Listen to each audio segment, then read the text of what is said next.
सभी को नमस्कार, सभी को राधे राधे। हमारे चैनल में आपका बहुत बहुत स्वागत है। कल हमने वाचन किया था अध्याय 23वां। आज हम सुनेंगे अध्याय 24वां।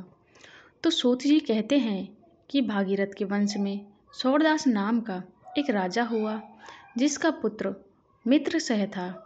मित्र गुरु वशिष्ठ जी के श्राप से राक्षस हो गया, परंतु गंगा जल के प्रभाव से वह भी भगवान के परम पद को प्राप्त हुआ।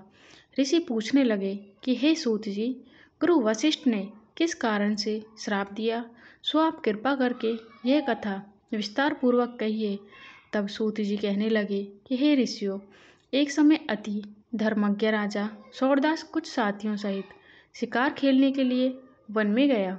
वहां पर अनेक मृगों का शिकार किया। फिर भूख तथा प्यास से दुखी हो राजा नदी के तट पर आया।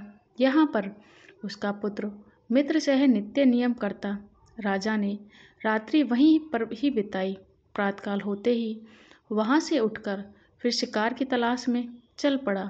कुछ दूर जाकर राजा ने देखा कि पर्वत के कंदराओं में एक व्याघ्र तथा व्याघ्री मैथुन कर रहे हैं। राजा ने उनको देखते ही धनुष पर बाण चढ़ाया और उन पर छोड़ दिया। बाण के भागते ही व्याघ्री घायल होकर वहीं पर गिर पड़ी और फिर थोड़ी देर बाद ही मर गई। तब व्याघ्र राक्षस रूप धारण कर बड़े क्रोध में आकर कहने लगा कि हे राजन, तुमने मेरे साथ बड़ा अन्याय किया है, इसका बदला मैं तुमसे अवश्य लूँगा। ऐसा कहकर वह राक्षस अत्यंत दुखी हुआ। तत्पश्चात राजा ने अपनी नगरी में आकर संपूर्ण वृत्तांत मंत्रियों से कहा।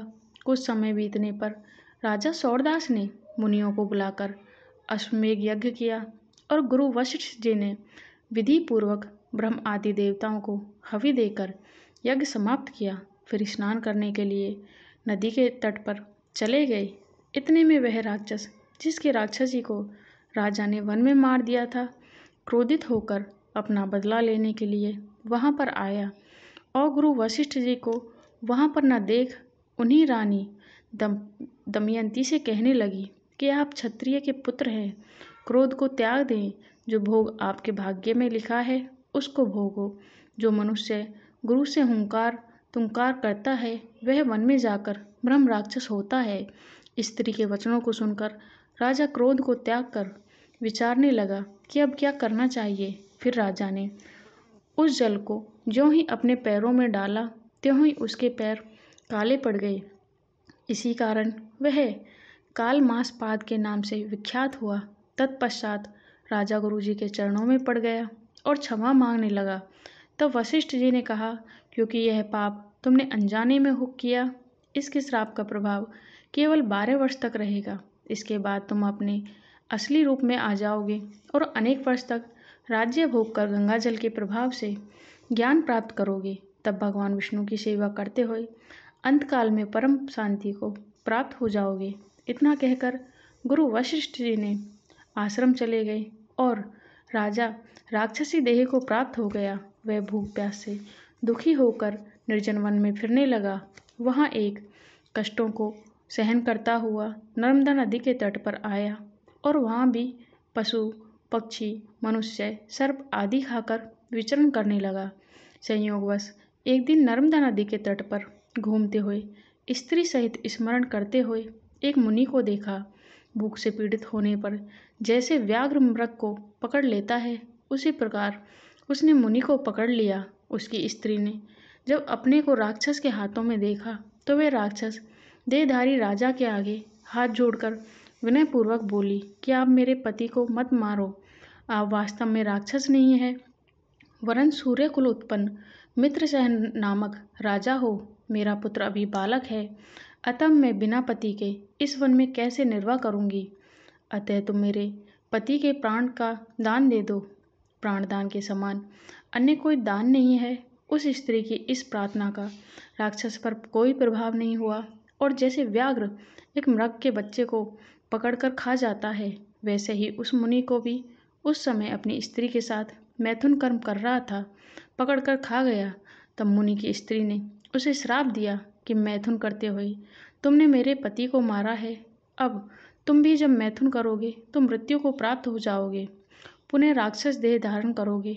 यह दो श्राप सुनकर राक्षस देहकारी राजा भी क्रोध में आकर कहने लगा, हे दुष्टे, तुमने एक अपराध के बदले में 2 श्राप दिए हैं। तुम भी राक्षसी होकर इस वन में फिरती रहोगी।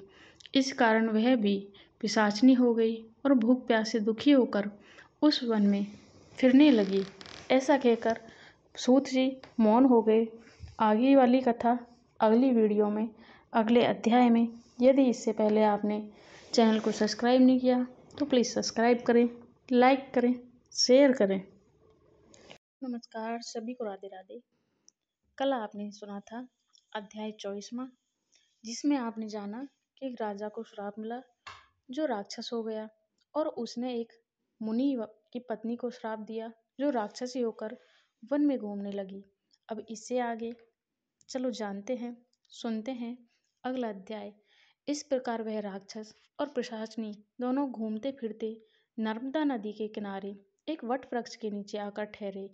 उस वट वृक्ष पर गुरु का निंदक एक राक्षस रहता था। उन दोनों को वहां पर आया हुआ देखकर इस दिशा को प्राप्त हुए हो, तब राजा ने अपना और पिशाचनी का सारा वृतांत सुनाकर कहा कि अब आप अपना वृतांत कहिए, क्योंकि हम और आप आपस में आज से मित्र हो गए हैं। इसलिए मित्र से कुछ भी छिपाना नहीं चाहिए। जो मित्र से छल कपट करता है वह पाप का भागी होता है। इसलिए वह आप भी अपना संपूर्ण वृतांत हमें सुनाइए। तब ब्रह्म राक्षस कहने लगा कि हे मित्र, मैं मगध देश में प्रवीण सोमदत्त नाम वाला ब्राह्मण था। मैंने मद में आकर अपने को बड़ा भारी विद्वान मानकर गुरु का अपमान किया। एक समय में मैं महादेव जी का पूजन कर रहा था। उसी समय श्री गौतम जी वहां पर आ गए। मैंने खड़े होकर उनको प्रणाम नहीं किया, वरन पूजा में ही लगा रहा। तब महादेव जी ने हमको गुरु का अपमान करने के दोष में ब्रह्म राक्षस बना दिया। उसी पाप के कारण मेरा अंतकरण जला जाता है। न जाने इस दुख से कब मुक्ति मिलेगी।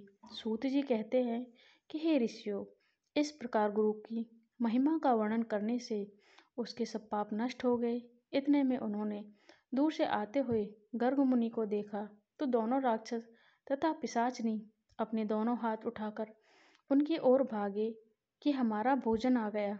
परंतु फिर गर्ग जी ने कहे हुए वचनों को याद करते उनके निकट न जाकर दूर से ही पिशाचनी कहने लगी कि हे महात्मन, आपको नमस्कार है। हमने कितने ही ब्राह्मण खा डाले हैं, परंतु आप महादेव जी के नाम से सुरक्षित हैं। तब गर्ग मुनि ने तुलसी दल युक्त गंगा जल से उनका अभिषेक किया। अभिषेक होते ही वे राक्षस देह से मुक्त होकर देव रूप हो गए। पुत्र युक्त ब्राह्मणी और सोमदत्त विष्णु रूप शंख चक्र गदा पद्मधारी होकर गर्ग जी की स्तुति करते हुए विष्णु लोक को चले गए तथा कल मास पाद अपने रूप को प्राप्त होकर सोच में पड़ गया। उसको इस प्रकार सोच में पड़े देखकर गुप्त रूप सरस्वती जी बोली कि हे राजन, तुम सोच में मत पड़ो। राज्य सुख भोगने के बाद अंत में तुम भी विष्णु लोक को प्राप्त हो जाओगे। इन वचनों को सुनकर राजा आनंदित हो गया। तत्पश्चात अनेक भोगों को भोग कर अंतकाल में मोक्ष को प्राप्त हुआ। सूत जी ऋषियों से कहते हैं कि गंगा के स्नान से मनुष्यों के करोड़ों जन्म के पाप दूर हो जाते हैं। ऐसा कहकर सूत जी मौन हो जाते हैं। अगला अध्याय अगली वीडियो में। यदि आपने चैनल को सब्सक्राइब नहीं किया, लाइक नहीं किया, शेयर नहीं किया तो प्लीज़ सब्सक्राइब करें, लाइक करें, शेयर करें।